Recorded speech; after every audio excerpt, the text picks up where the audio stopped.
Hey guys, thanks for joining me today. So today I'm going to be making chocolate cupcakes and I am highlighting Coke Zero Sugar. So I'm going to be making chocolate cupcakes using Coke Zero Sugar, and I'm going to be making a frosting using Coke Zero Sugar. And I have never heard of this recipe. I'm kind of just throwing things together and hoping for the best. So I think it's going to turn out okay. So I just want to forewarn you though, I typically don't measure anything. I have a couple measuring cups here, but I am going to tell you how much of everything you need to put together. So I have 3 bowls here, one larger, one medium, and a small one. So I'm going to start with a medium bowl, and I'm going to add my wet ingredients. So I'm going to add 1 egg. I buy large. It doesn't matter really if it's medium, large, extra large, but I try to go for the large. And then vanilla extract. I like to use the real stuff, not the imitation, but you can use imitation. So about a half a teaspoon here. And then I'm going to use half a can of zero sugar. So a can is 12 ounces and I'm going to use 6. Pour it in there. All right. And then I am going to whisk it all together.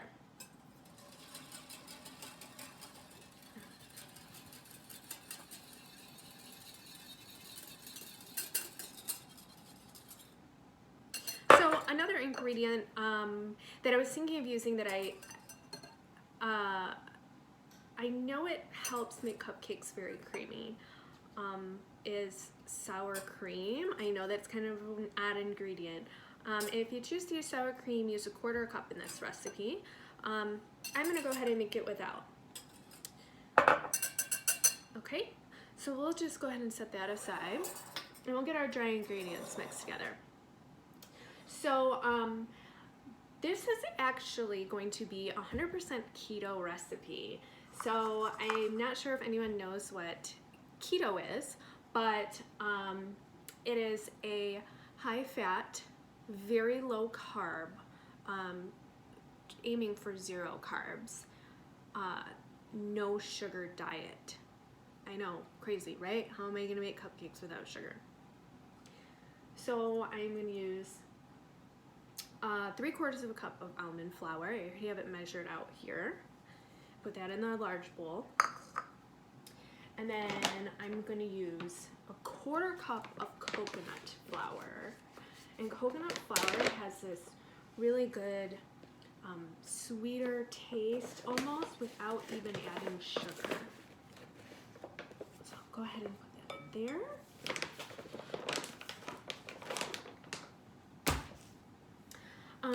And then we will use a 1/4 cup of sweetener. So I like Swerve. It is not sugar and it is not artificial. It is considered natural sweetener, and this doesn't have that, I guess, aftertaste to it. It actually tastes like real sugar. So I'm going to use a 1/4 cup of Swerve granulated.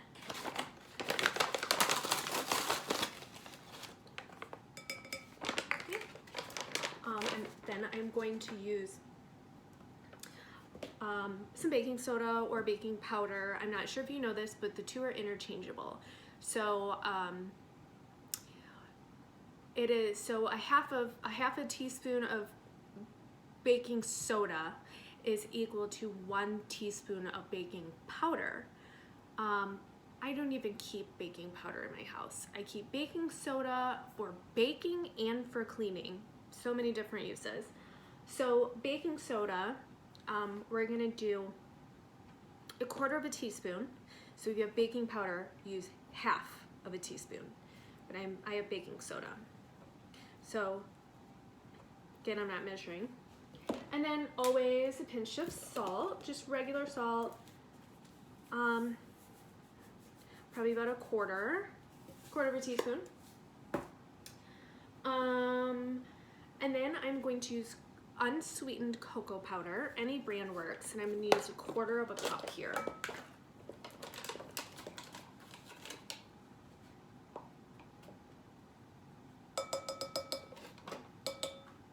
Okay, and now for secret ingredient. Not very secret, but I'm gonna use sugar-free instant pudding mix. So this is 1.5 ounces, or the small one. I think the Jello brand is a little bit smaller than 1.5 ounces, and that's fine. This one is Meyer brand, and it's 1.5 ounces. This will make the cupcakes moist and pudding like consistency. That's the secret. It's good in brownies too, or cookies. And it adds some sweetness to it as well, even though it's sugar-free. Okay, so we'll go ahead and mix the dry ingredients together. And then I'll slowly start adding my wet ingredients here. And you don't want to over mix.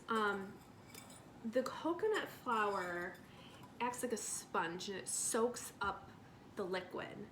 So you want to mix it so it's just mixed. You don't want to keep mixing it, because you'll end up with dry cupcakes or cookies or whatever you're making with your coconut flour. All right. All right. Just go ahead and mix it up here.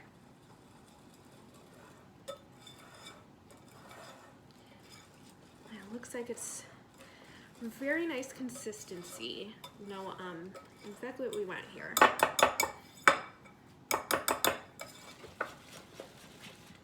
right, it's just mixed.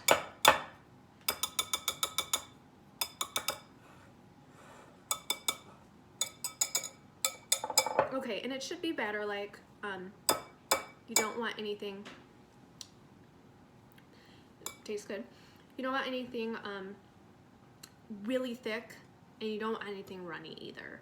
If you find yourself in a situation where it's too thick, add some more Coke Zero Sugar.